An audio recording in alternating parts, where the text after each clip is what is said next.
record on this computer. Okay, recording again. You've Okay, already- so you probably already answered the question to them. Yeah, we were like, you didn't like this answer, so you just up and left. So. Awkward. We only heard the first like third of it. Well, I would like to Yeah. know though. I would like to know. Can you just give us like a quick rundown? I just want to know. Yeah, in short, do your research, know what the context is, and then go for it, enjoy it, make it your own. Just make sure you give credit where it's due, and you're aware of the fact that, whatever you do, you're not offending somebody else.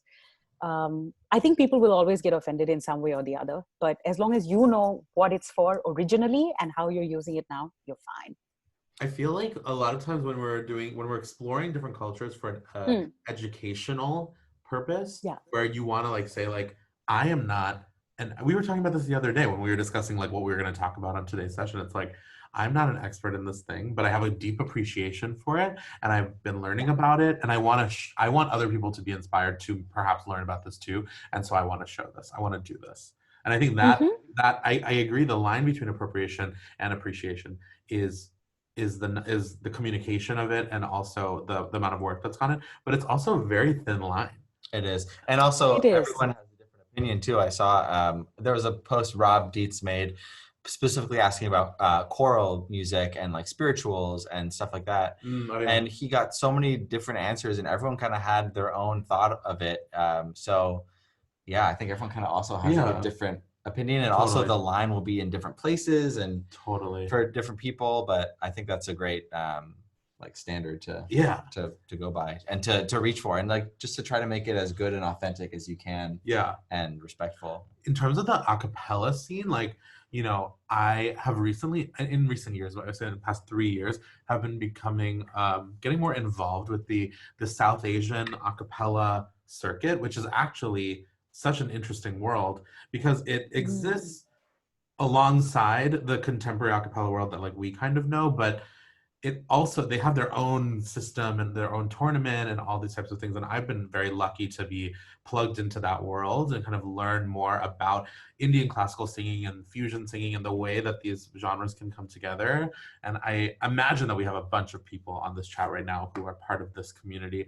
And I just wanted to shout them out because what they're doing is super cool. They're trying to traverse this, like both of their identities as like being these, American students, Indian Americans coming here, or South Asian Americans, and infusing, our culture from back home into something that's palatable for today. And I think they're also going through a lot of challenges, like as a community, about like how to most effectively do that. And so, I wonder if we have any questions from those guys. If there is, I'm seeing something from Casey about trying different languages besides Hindi.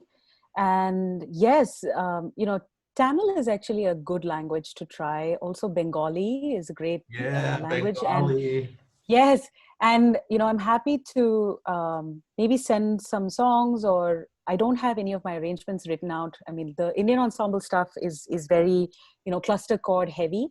A lot of those songs can be made into a cappella arrangements. I find that Rahman's music, actually, there's so much material that can be very, very beautifully and tastefully be converted into a cappella arrangements. I have a quick question. This is kind of an aside, but I noticed that a lot of the arranging style that you do for your like kind of folk music or your classical music is obviously is not following like the Western approaches to harmonic progression, but it's very much like in this kind of drone style, which has a lot of this cluster chords, a lot of suspension moments. Can you walk us through a little bit from the technical side of like how you construct those arrangements for either the Indian ensemble or other projects? Yeah. So one very interesting thing about Indian music, which is different from, let's say, any Western style, is the, single tonic or tonic and fifth drone element, right? You can do so much with melody, but just have the harmonic element be constant.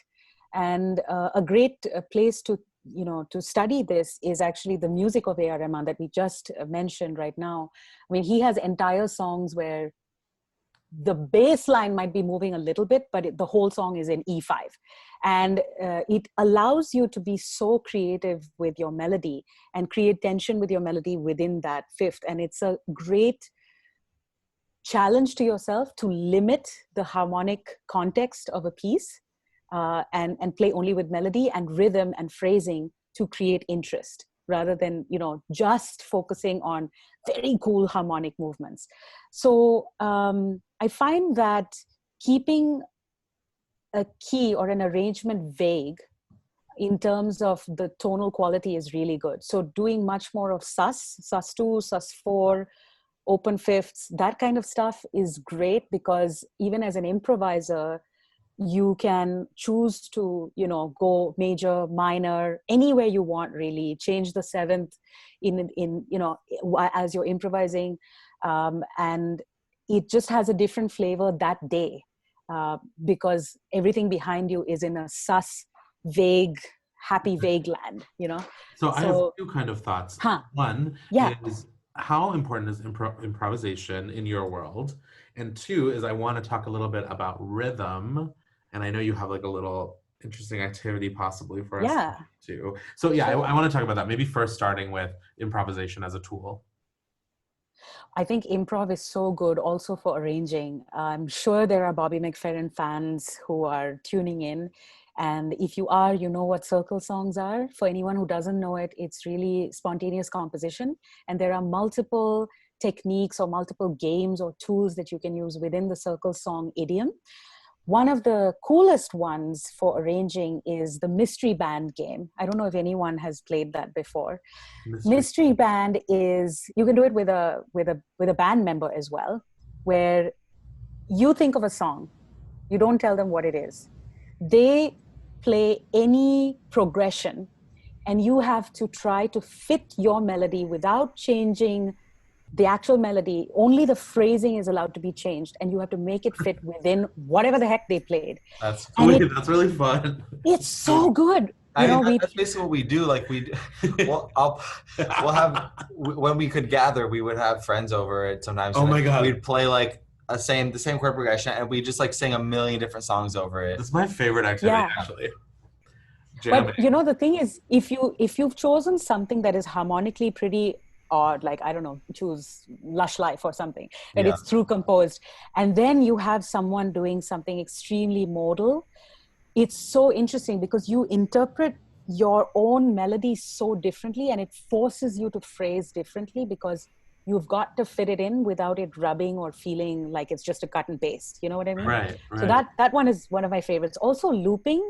I'm sure people on this, in this community do a lot of looping, but I find that doing entire arrangements just using the Loopy app on my iPad, or, I have a Voice Live Touch, which I use, or on any sort of thing, which the idea with looping is, can I make, let's say, 4 really simple, repeatable phrases that interlock in some way or create interesting harmony or interesting phrasing, but to still give enough space for a melody, and create a vibe ultimately than anything else. So that's been really fun for me. And that way I'm not only thinking about the chord changes of a particular song, I'm just thinking, well, what's the taste of this song? What do I want it to feel like? Or what time is it in the day for this song? Is it an evening song? Is it an early morning? Is it a didn't sleep all night kind of vibe?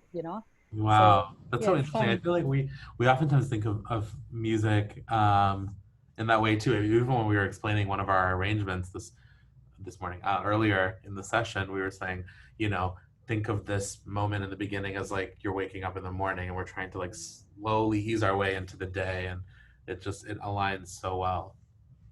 Yeah. Love it. Totally. Do we want to do a rhythm exercise? Yeah, let's do it. Is that still something that I personally want to see what's up with this.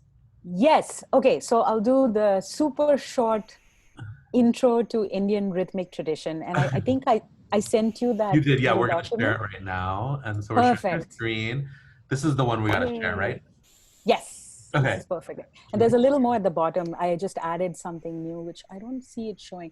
Did you download this or? Yes, downloaded it. Oh, okay. It's Is this a a? PDF now. Okay, Okay. okay. Should it be in So I added something. I'm so sorry, guys. I added Oh, you added something something? on Oh, the doc, let but me that's go find fine. it. No, we're gonna That's find it. We're fine. gonna grab the real one. Okay, so I can start with just sharing with folks. Okay. So in Indian classical music, there are two systems of music. The North Indian is called Hindustani music, and the South Indian is called Carnatic music. And in both the styles, and or whether you're a dancer or a singer or any sort of instrumentalist, most often you learn rhythmic elements by using a tradition that's almost 5,000 years old. Um, so in Carnatic South Indian music, this vocal or rhythmic solfege language, so to speak, is called solakatta.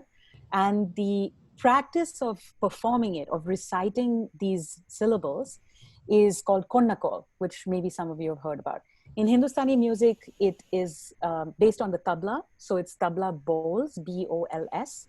And in Carnatic, I forgot to mention, it's mostly based on the sound of the mridangam, which is a two-sided South Indian classical drum. And it's a very versatile instrument. So a lot of the syllables come mimicking the sound of that drum through voice. So the cool thing about the rhythmic language, I'll talk more about Konakol today, is that it's a great way to subdivide and not necessarily use numbers as much, but use syllables. So it's good for your brain. It's like entertainment all the year round. You don't need an instrument. You can just get patterns and like test them in different ways. But it's also great for improving your physical, mental focus and also your body and vocal coordination. So I wrote down a couple of options. So for a beat one, you can use ta or tam, dhi, dheem, dha, those kind of things. For two, taka, for instance, or di, mi, kita, ta, ri. So you can see each of those has two syllables. Three is tak, kita, right? And you can start saying these with me if you want to. So four is taka, di, mi, or ta, ri, kita. Five is very interesting. Tadinginnatom, which is just 1, 2, 3, 4, 5.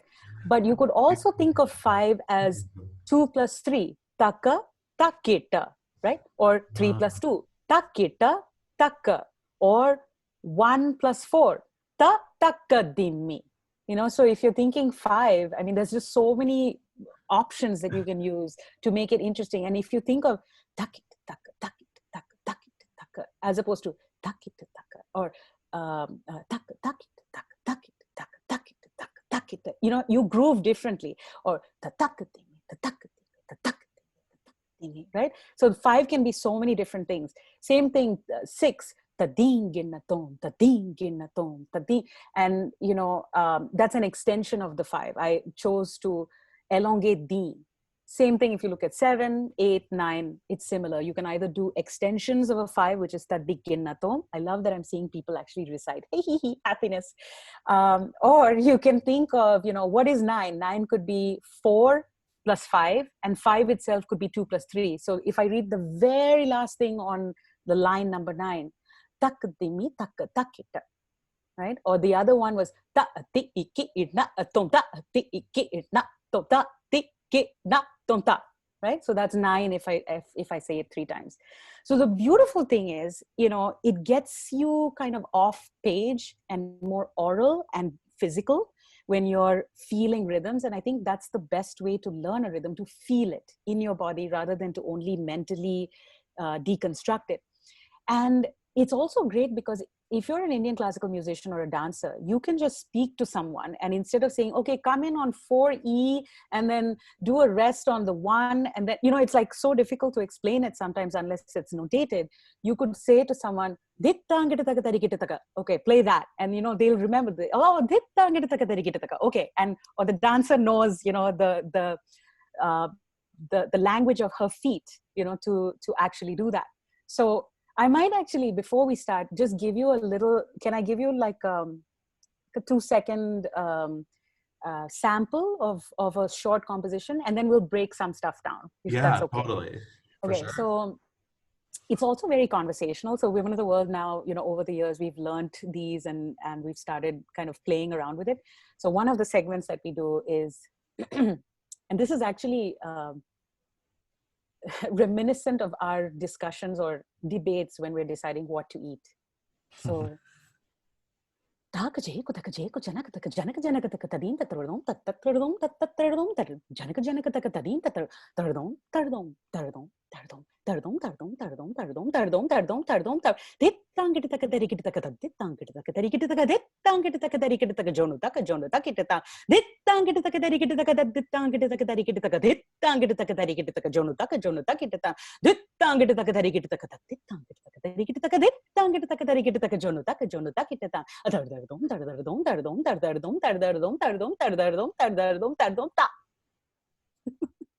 Whoa. Yes. It's so much fun. I mean, that was my jaw was on the floor. So let's try a couple of these. I wrote down, how Konakol can be poetry. And I'd love for you in your place, it's just a little bit higher where you are, Ben. Go up one. Yeah, there we go. So where it says poetry, the 1, 2, 3, 4, 5, 6, 7, 8, you see the numbers? Oh, yeah. Cool. So the way I wrote it down, every space is one beat. And after the 8, there's also one beat. Okay? Mm-hmm. Or after the dha, there's also one beat. So one of the cool things about Indian classical music is that a lot of our compositions, or actually I would say all compositions, you do the whole composition and you end on the 1. And there are many symbolic reasons for that. I think one of my favorite interpretations of ending on the 1 rather than ending on 4, for instance, if we're in 4/4, though I must say 7 is the new 4. One of the cool things about ending on the 1 is that even though the song has ended for you, the music inside and around you is continuing. So, that 1 is symbolic of all the other music that's left to be made or is being made, kind of thing. It's also just mathematically very cool when things like just finish on the 1. So if we can, clap with me or, conducting is really good. This composition, the 1, 2, 3, 4 thing is in Aditala, which is an 8-beat cycle. So usually this would be 2 cycles of 8, but for us for today, let's just do 4/4, and it should be 4 bars of 4. And if we do it correctly, we'll finish the dha on 1. So I'll take you through this. We can do it very slowly. Remember, every space is a beat. After every 8, there's another beat, and after the dha, there's a beat. So let's do it slow. So 1, 2, 3, 4. 1, 2, 3, 4, 5, 6, 7, 8. 1, 2, 3, 4, 5, 6, 7, 8. 1, 2, 3, 4, 5, 6, 7, 8. 1, 2, 3. Oh, you know what? I made a mistake. So the last line, right? Sorry, guys. Sorry. Ha ha. The last line, it repeats 3 times. Okay, so you'll do 1, 2, 3, 4, 5, 6, 7, 8, dha. 1, 2, 3, 4, 5, 6, 7, 8, dha. 1, 2, 3, 4, 5, 6, 7, 8, dha. I can see Ben and Sam on my screen doing it correctly. Yay. Okay, so here we go. 1, 2, 3, 4.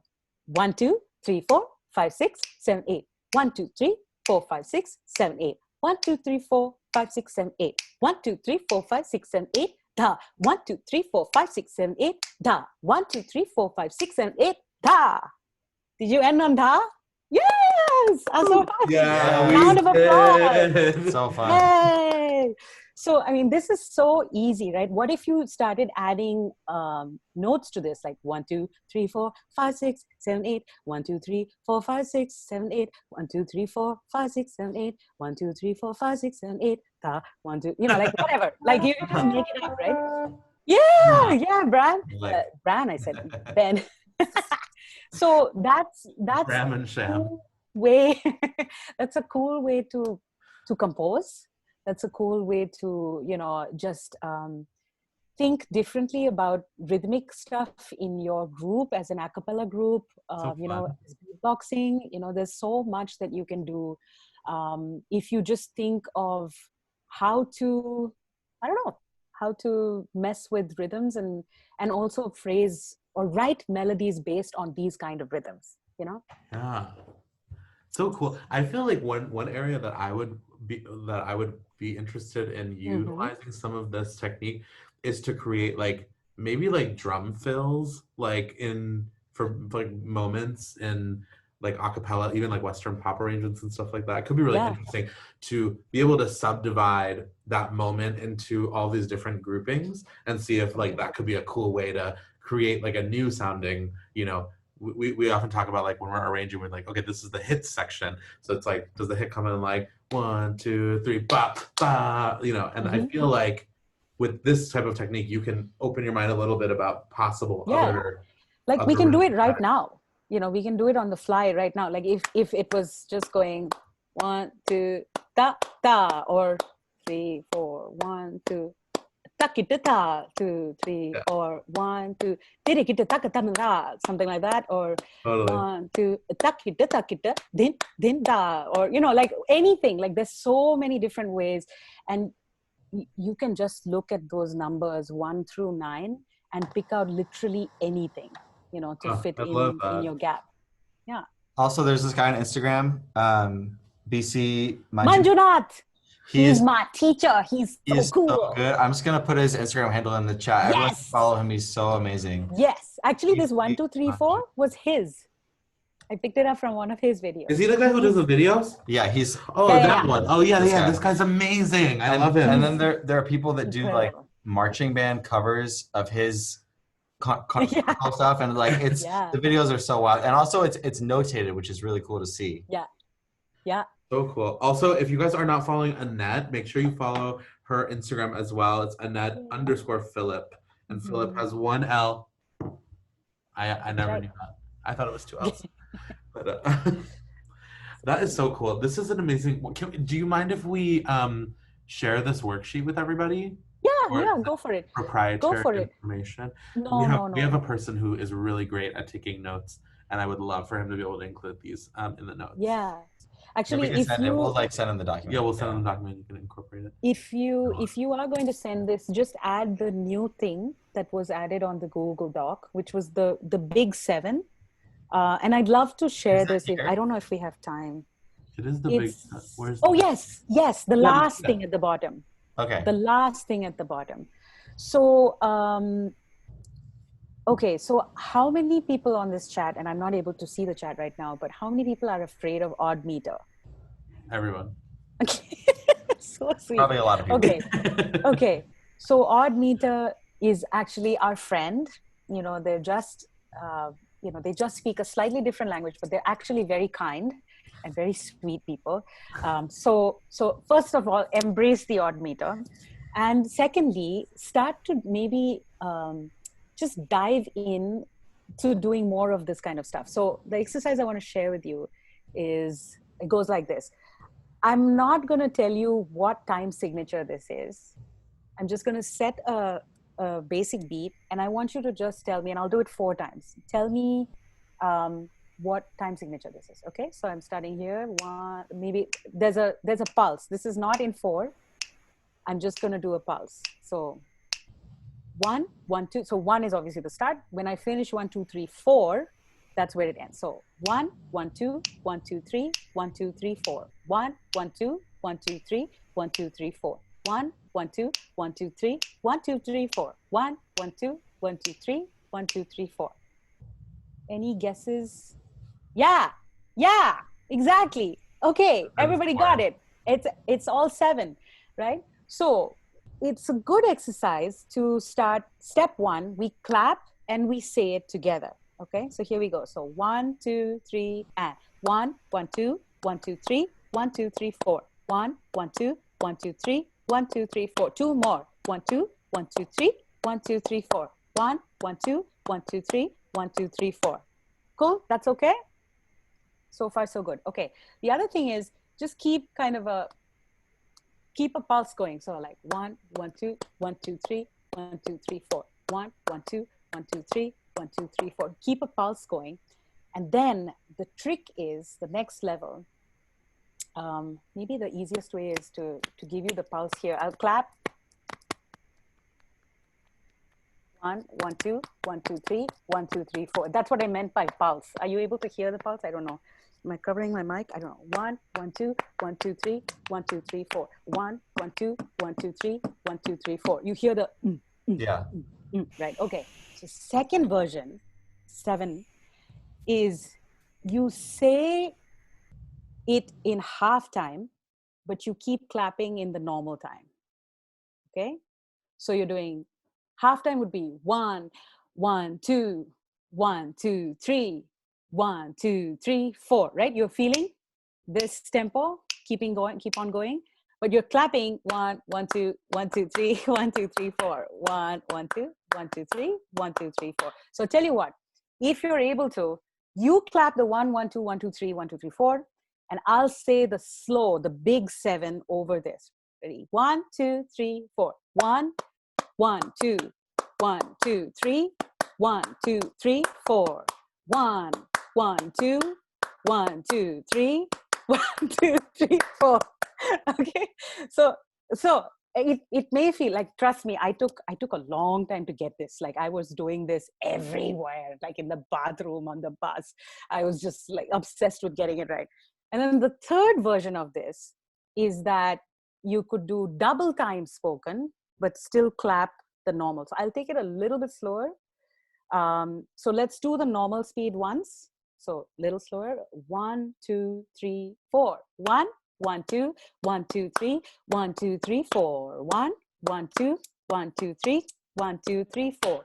1, 1, 2, 1, 2, 3, 1, 2, 3, 4. 1, 1, 2, 1, 2, 3, 1, 2, 3, 4. 1, 1, 2, 1, 2, 3, 1, 2, 3, 4. 1, 1, 2, 1, 2, 3, 1, 2, 3, 4.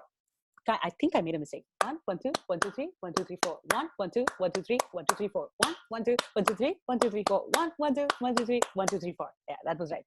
So the cool thing is you start like making mental pivots. You start being able to separate, from body and brain and all of this. And it's basically just 1, 1, 2, 1, 2, 3, 1, 2, 3, 4. And then you can do other combinations. So let's say you never change how you speak, but you change how you clap.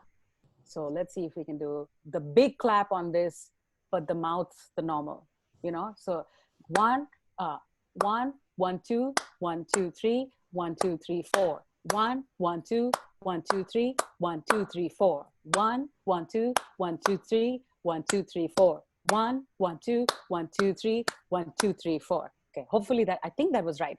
And I just think that this kind of stuff is very important for musicians, very important for our brains, to just test our limits a little bit and just give it a shot. And it will probably fail the first 78 times, and that's okay. Try not to write it out. Would be a suggestion. Wow. I am shook. That was really fun. But I also now I've never been like just confronted with my own shortcomings in such an intense way. Trust me, I've practiced this so much. So I am nowhere near, BC Manjunath and all. He just laugh at me if I do this. He's like, oh, that thing? Oh yeah, whatever. It's amazing though. What an amazing way to think about music, which is so different from the way that we normally look at it and normally instruct. Yeah, it's so cool. So cool. I could do this for so long. There's so many possibilities. Yeah, it's really amazing. And also the chat is a buzz. I want a 10-hour Annette masterclass. Yeah, you should do your own ones of these. Yes, I want to instruct. I know, I would totally join that. Yeah. Oh, so cute. Oh my God, I love these. I'm seeing so many beautiful things.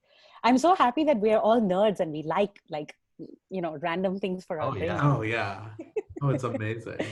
It's fun, no? Oh, let's see if there's any last things. Yeah. So Sophie asked, Akaset, I guess this is a good one. Miriam asks, what's your process for taking inspiration from music around the world and incorporating that in music making? As far as, I think Women of the World is a great example of like how you blend everything together, decide what to do, how you tackle different styles you haven't done before, stuff like that.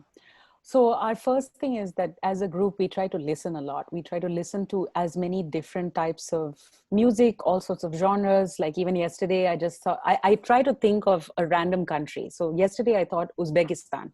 And I just searched, okay, folk music of I was literally just thinking, Uzbekistan. when you said random country, I literally thought it was Uzbekistan. Ha! We are connected. It's so funny. Okay, go Yeah, on. isn't it? See, we are super connected because we all wore the same color. Yeah, and then honestly, these are facts. Correctly I've spoken. So so we let's say we pick a random country's music and we try to see, okay, what's different from the other type of music that we've done. Who do we know that speaks these languages or is from this country, or who can connect us? I mean, all hail Facebook and Instagram. I mean, we have gotten so many different teachers from just reaching out saying, hey, I need to learn a Senegalese song. Who should I hear and who can teach me? And then we really try to sit down with the person as they laugh at us, as we try to authentically reproduce their language. We really sit down with the meaning, the historical context, the sociological context of a song, understand what was the relevance when it was written, and in that sense, how does it relate to us right now in our own lives? Are there similarities or differences from their culture and ours? And then actually try to learn what's the core element of that music that makes it so unique. Is it the phrasing? Is it where they place their sound? Like Bulgarian music took us a long time, and we are nowhere near perfection, or I mean, that's an illusion anyway, but we're nowhere near being super authentic. However, we've understood what not to do in trying to sing or honor that tradition. So in terms of picking repertoire, it's anything from really needing a Taiwanese song because we're going to Taiwan, or realizing that there's somebody in, I don't know why Uzbekistan keeps coming up. Have you done any music from there? No, we haven't. It's a sign. Maybe that's why, because you wanted. I feel like it'd be a lot of different influences, like from Russia and from the Asian countries, and so many different Central Asia, and like a hodgepodge probably. Yeah, I mean, it's got some similarities to Turkish. I could hear some Turkish elements and some of the instruments. Yeah, I mean, we haven't done anything from there specifically, so who knows? But the idea is just keep listening, I think. I remember when we were at the Russian a cappella festival, where you guys were there and I was there judging, and the Moscow one, yeah. Yeah. And I remember listening to so many different, there were like 150 a cappella groups there. And a lot of them, many of them were from Russia and the different parts of Russia, Serbo-Croatian region, and lots of other places. And it's so interesting to hear like their kinds of musical influences, and then how those people make that a cappella and what that means. And and it's so interesting just to hear stuff that was such a departure from what we're normally used to hearing, And actually, Shams, I wanted to say something, which is, as we are arranging even for English pop, to try to listen to other languages, because the cool thing is that when you listen to a different language, you hear different consonants and syllables and ways to use the human mouth to create sound and texture. And especially I find that this is interesting for beatboxers, but also for arrangers, because you can develop a new internal language and a new vocabulary to choose from. So instead of janana, janana, nana, which is like, there's a lot of nana and doom, doom, doom, in Western a cappella, like start doing ka and sh and like tr and fr, and I mean, and not just at the end of a phrase, but actually using the sound of their language to inform your arranging palette. There was some drum pattern that I'm working on this project right now, and there's a drum pattern where one person literally goes ruh, ruh, like a bunch of times in a row, and it's so ridiculous, but it sounds amazing in like the in the the composite context of the thing. We were even talking about our steel drum syllable, which we use as gung, Yeah. G-N-G, is gung, gung, Gung, gung, gung. yeah. And also from working with Kevin in Pentatonics, he speaks fluent Mandarin and other languages too. And the way that he constructs his beats is very much derived from the languages that he speaks and some of the creativity from there. And the people that who he's influenced also, like, so it's really cool to hear because the patterns he comes up with are just not usual, like a lot of very kind of almost tonal sounds that you don't find those kinds of sounds in English at all.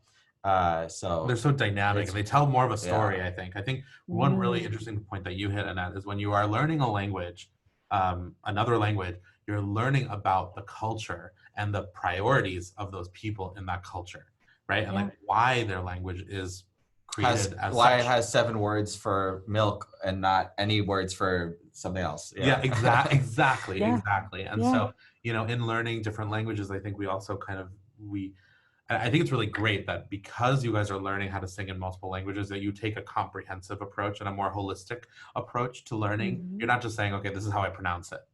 You're saying, why was it written like this? Why are the lyrics like this? What's the historical relevance? That, I mean, I think in its own way is the difference between appropriation and appreciation in practice, actually. That's amazing. I love that. Yeah, it helps you psychologically, I think. You know, understanding, for instance, in Bulgaria, that some of the songs, the folk songs, were sung by women who were working on the mountains. And so to hear each other, they couldn't say, hey, let's go for a break. They would have to say, hey, ha, ha, you know, and it's, sorry, it's very loud. But, you know, you learn, if you think about that, instead of thinking loud, you're thinking, okay, project till the next mountain. And just that story psychologically shifts it in your brain for your muscles as well. Because you can see it. Like, you can see that happening. It's a picture, it's a story, it's a movie. Like, you can understand the context so much better than just sing loud. You know? I would be so curious to see like a documentary on the different vocal production styles of each country and how they develop, like stuff like that. It's so interesting. Totally. And how language is related with all that. Oh, I love it. I love that. We're pretty much out of time, but is there anything, any last final thoughts you want to leave everyone with? Words of wisdom or dreams or hopes? Well, I think don't be afraid to be yourself, even if that self definition doesn't fit with, you know, what other people think your culture is supposed to be.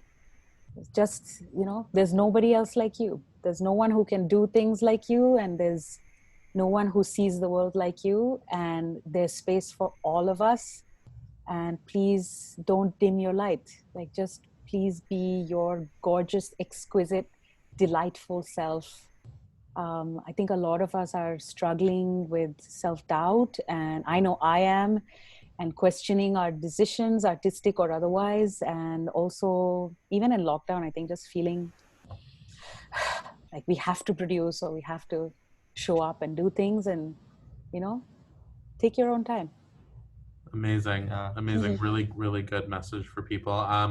I would love to invite everyone to come and check out your show tonight, which is going to be about an hour and a half, I think. Yeah. Oh my God. Okay. It was so incredible to have you on here. You are just so full of wisdom and light and amazingness. I know. And you're the best. I feel like I can go do my day and just be like light and yeah.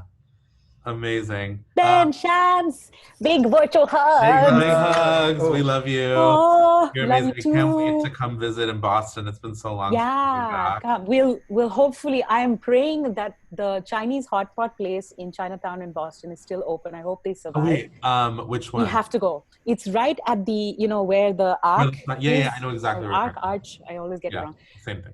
Yeah, so let's pray they're still open. And if you come, everybody for hot pot, it's amazing. Hot pot, and then also Gourmet Dumpling House. We gotta go there. All right, everyone, thank you so much. We're doing the what's it called? The Friends theme song. I'll be there for you. Design challenge for next week. And we'll be announcing more guests soon. And have a great weekend. I hope someone does like a world music now. Now that we've been inspired by Annette, maybe somebody will do I a world know. music I hope version. so. Maybe like I'll be there for you. a drone version of it. Yeah. Annette, you should totally, if you're not busy next weekend, I will. or whenever I our come. next one is, Yeah. You gotta listen to there. I'm sure some people will be inspired by what you said today. Yeah, I heard a lot of them from the Imogen one, and some of them, all of them were so interesting, and some of them were like, "Whoa, I never thought that was possible." With this. I know, same. That's why cool. we love doing this. It's gonna be awesome. Anyway, thank you again. Thank you. Bye, Thank everyone. you for doing this. Bye, guys. Bye, everybody. Loves. Thank you. Mwah.